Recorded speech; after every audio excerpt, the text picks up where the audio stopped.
let's get the meeting going with Andy Beaton and the sky this month.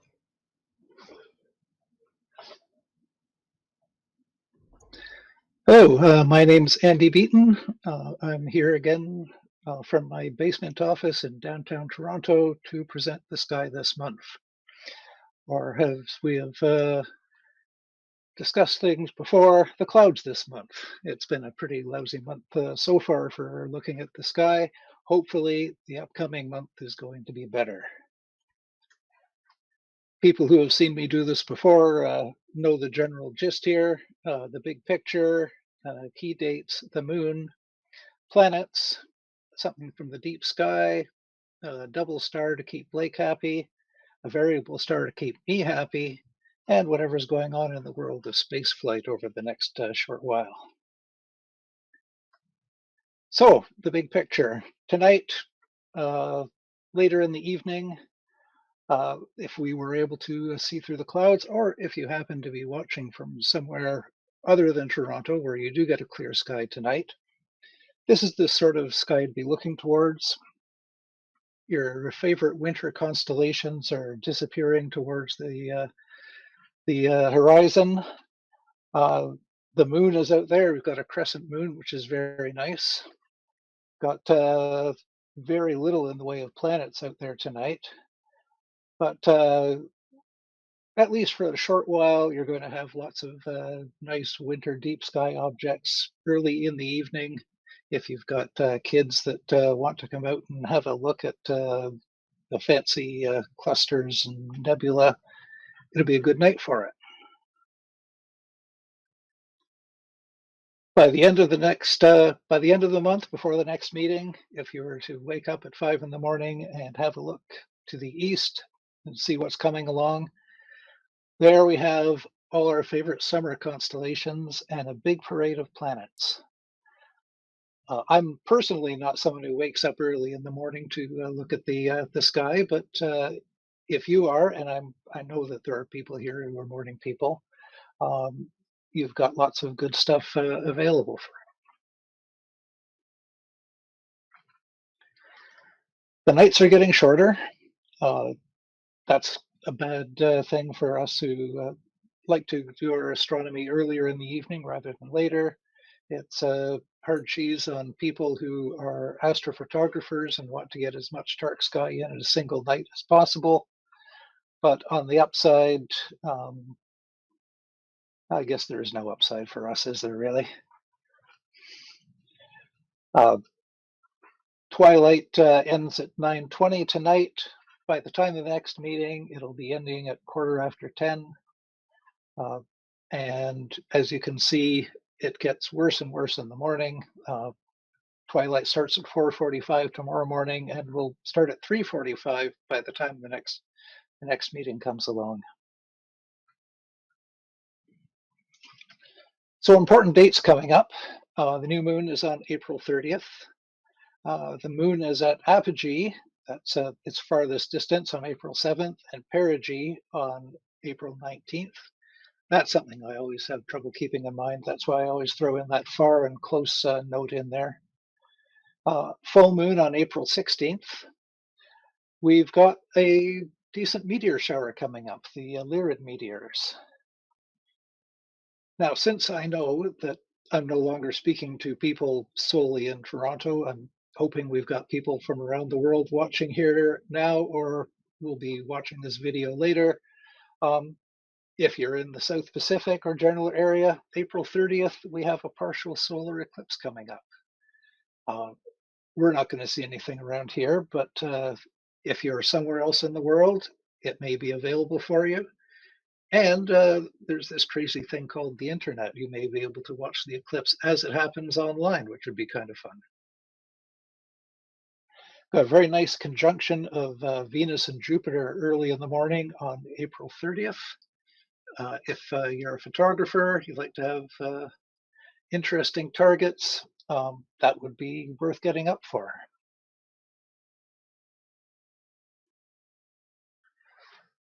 So the moon, we've got the first quarter on April 9th, got the full moon on the 16th, last quarter on the 23rd, and the new moon sorry, yeah, new moon on April 30th. First quarter on April 9th. Is that what I said? We have a lunar X coming up April 8th. It's coming up in the afternoon, so it may not be optimal for us to view here. But if you're on the other side of the world, the lunar X, for people who have not heard this talk before, it's a alignment of two craters, the crater walls bumping together. At a certain time, the sunlight will hit the top of the crater walls, and you get the appearance of an X on the surface of the moon. It's a fun thing to look for. Now, something even more fun to look for on the moon, this is one of my favorite things, is Mare Orientale. If you're out around April 15th, April 16th, look as close as you can to the eastern limb of the moon.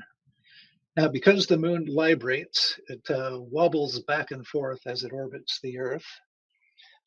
There are times when you can see around the corner. You can see this mysterious sea on the far side of the moon.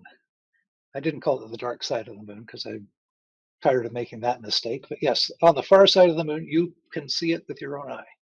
It's not an outstanding time to see it. It's not the best time. The moon isn't fully librated when that limb is lit, but it should be visible.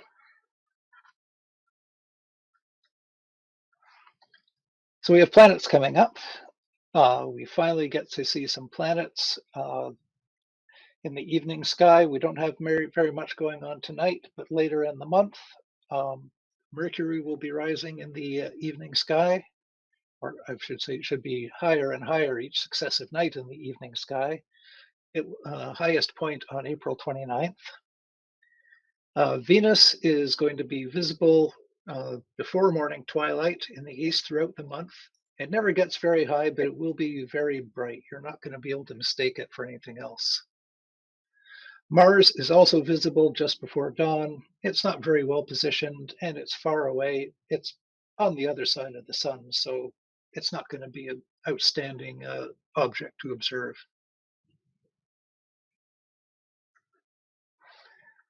The other planets, the big gas giants, are also rising in the morning. Saturn comes up first, followed by Jupiter. Neither of them are going to get very high over the horizon for this month. I think maybe 15, 20 degrees at the highest.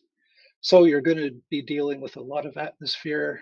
There's going to be a lot of turbulence, a lot of haze. You're not going to get the best views of either of these planets during the upcoming month. But if you're up in the morning looking at other things, they're worth looking at while you're there. The ice giants, not much to say about them this time. Uranus is disappearing into the evening twilight. As the month goes along, it's going to be harder and harder to spot. Neptune is in the morning parade of planets coming up before Jupiter. It's not particularly well placed to view this month. It's not going to get very high. It's far away on the other side of the sun. I wouldn't get up in the morning just for the sake of seeing Neptune, but if you're there and you want to check it off, well, sure, why not?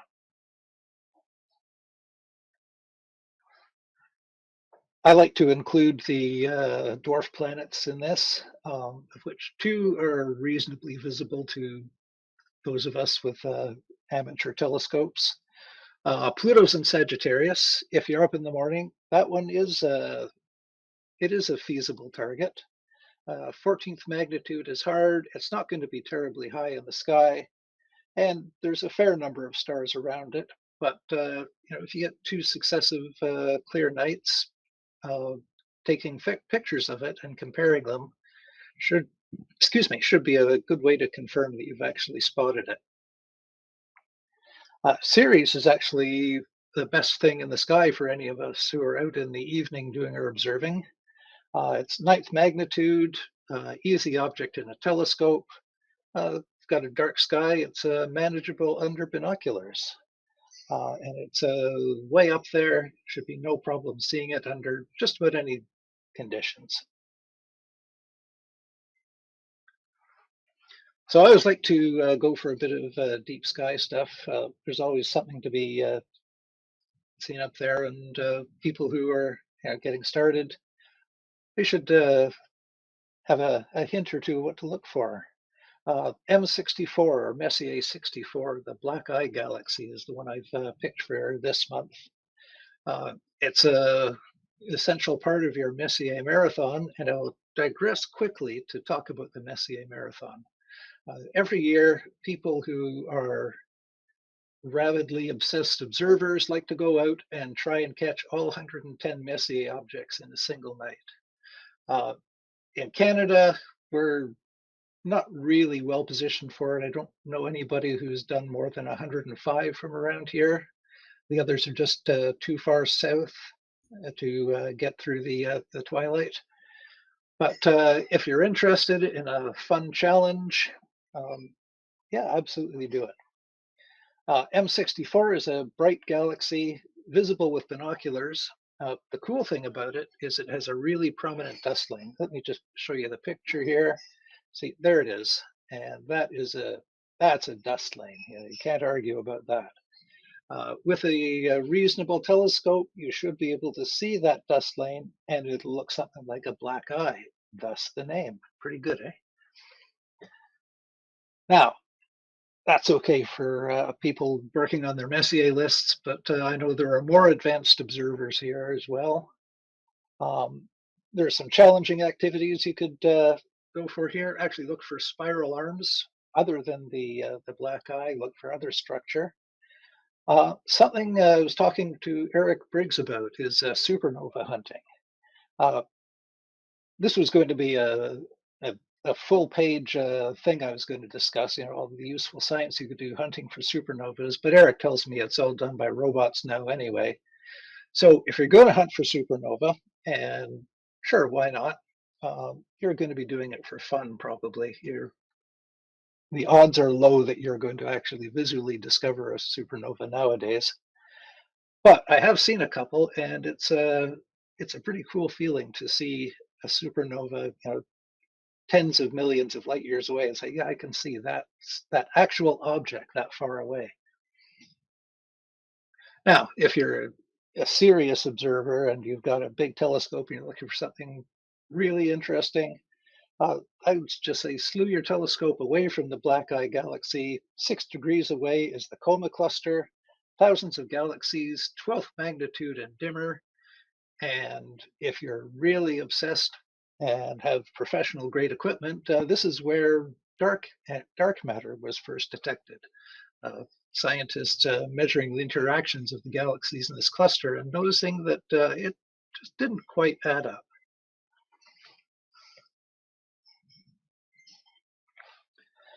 So we've got comets and meteors. Last time I did this, there were no meteors and no comets to speak of, but this time we've got something. The April Lyrids peaking on April 22nd. It's about 20 meteors an hour. It's the last quarter moon, so the moon won't be absolutely terrible. It's going to be a decent shower. It's not Perseid quality, but worth having a look if you're out somewhere and you've got a clear, dark sky.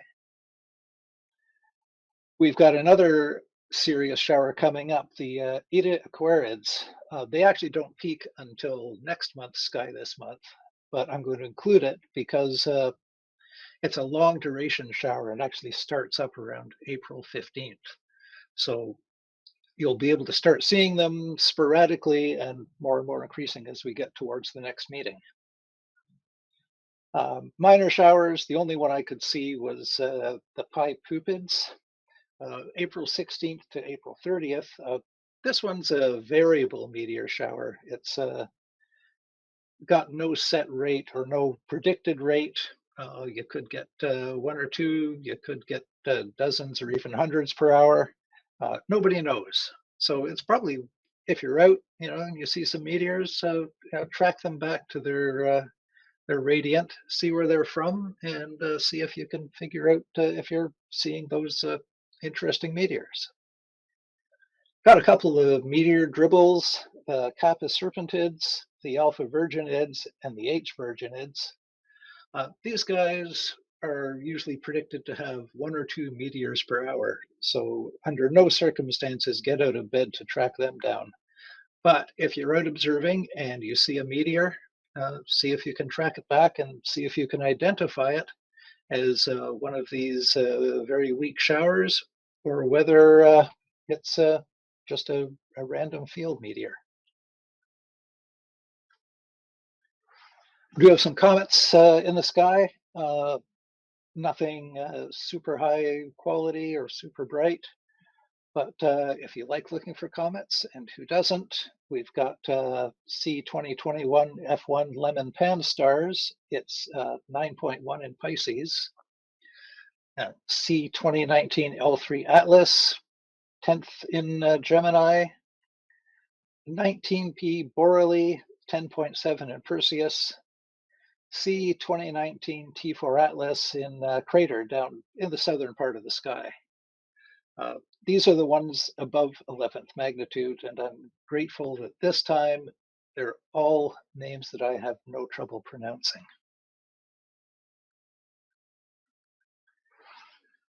So we like to have a double star to look for. Looking for Gamma Leonis this time around. Second magnitude star in the sickle of Leo with a third magnitude companion. They're 4.8 arc seconds apart, so you're going to need a telescope to split them. And a 554-year period, which is probably longer than we're going to stick around to see a whole orbit. But it's interesting for a number of reasons. One is it's supposed to be very beautiful. I haven't been able to get out in the past couple of weeks to confirm this. It's been cloudy here, so I'm going by the rating of people on the internet who say it's a very lovely pair. It has a possible 10th magnitude companion 6 minutes away, and may orbit at a distance of 10,000 astronomical units. Now this one's unsure because obviously if the distance is that far, it's going to be a very slow orbit, but you can have a look for it anyway. Now it's cool for one more thing, and that is it carries with it an 8.8 Jupiter mass exoplanet. Now what's interesting about this one, we've got 5,000 exoplanets currently confirmed. Why is this one interesting? Well, mostly because the masses of the primary and secondary star are not precisely known. So depending on how you twiddle the equations, we could actually be looking not at an 8.8 Jupiter mass exoplanet, but a 16 Jupiter mass brown dwarf. Now, obviously, we aren't going to see it unless you have space telescope quality equipment, but it's always cool to look at a star and say, yeah, there's a planet out there. Now, we got to have a variable star. I would, if you didn't have a variable star, you'd know that I was being held hostage here and trying to signal for help. I've picked RS Canum Venaticorum this time. It's an eclipsing variable with a 4.8 day period. Fairly goes from 7.9 to 9.1 magnitude. Now, this one's a bit more interesting than your average eclipsing variable. Just a brief aside, eclipsing variables are where you get 2 stars orbiting around each other, and during each orbit, one of them gets in the way of the other from our line of sight, and the brightness will dip. This one's slightly different in that there's also smaller scale variations in the brightness, and as far as we know, it's probably due to dark spots on stellar surfaces. And as always, if you're observing this stuff, record your observations and send them to the American Association of Variable Star Observers, aavso.org. You can actually contribute to real live science with your observations. Now, like supernova hunting, a lot of variable star observing is being taken over by robotic surveys. So if you are going to look for variable stars, there are 2 things you can do. One is contribute to the well-known stars so that you can help correlate the differences between the robotic observations and the visual observations and extrapolate that back over time to give a baseline so we can use all those 100 years worth of records. The other thing to do is do your observing, looking at stars where the changes are faster than 2 or 3 days or whatever the frequency of the robotic surveys are. So you're looking at cataclysmic variables, fast eclipsing variables, or stars like this, where the brightness is changing in a random and unpredictable way on shorter terms than the robots are going to be able to keep up with. So coming up, we've got some spaceflight highlights. The James Webb Space Telescope is going to be the next big thing. So far, everything is looking really good. I hope we've all seen the image of the calibration stars and all the tiny galaxies hidden behind it. It's showing a lot of promise. I think we're going to see some amazing stuff. Mars has finally got out from behind the sun, so rovers are going to start sending interesting data. Keep an eye out for what's happening there. Artemis is preparing to launch probably sometime in the next few months. First step to getting back to the moon. I'm really looking forward to that. I don't know how many people here remember the moon landings. I remember them, but I don't remember which was which because I was just a little kid at the time. We've got a mission taking paying passengers to the ISS on April 8th, Axion Mission 1. That is one where I think we want to gather in a bar with a few beers and debate the entire subject of passengers on the ISS. But it's happening, so you're now aware of it. From the 25th until the next meeting, the space station will be passing overhead in the morning. Heavensabove.com for your own personal time according to where your location is. I still, all these years later, I'm still not tired of seeing the ISS pass over. It makes me feel like I'm living in a science fiction future with a space station overhead. So finally, what if it's cloudy? What if it's cloudy? Yeah. We have citizen science projects available at zooniverse.org.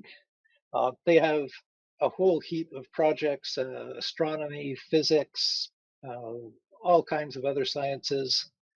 The ones I'm highlighting this time, the Super WASP Variable Star Measuring Project, active asteroids, trying to define the boundary between what's an asteroid and what's a comet. Cosmic muon images, and this is kind of cool. You're imaging things in the Earth according to cosmic muons blasting through the Earth and giving I don't know, what's the word I want? Shadows on the muon detectors. And finally, Radio Galaxy Zoo, where you are classifying galaxies according to their radio emissions. So all of these interesting projects, there are a ton more. We all know there's going to be a couple of cloudy nights ahead of us. So if you're desperate to get some science in, this is the stuff for us. So that's what we have. And thanks very much. I hope we have some clear skies.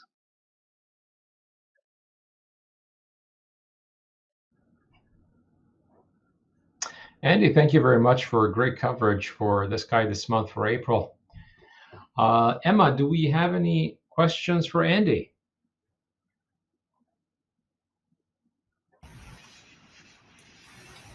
Nope, we didn't get any questions tonight for Andy. Sorry, we actually did get one question in just right now from Arnold. How much longer for the ISS?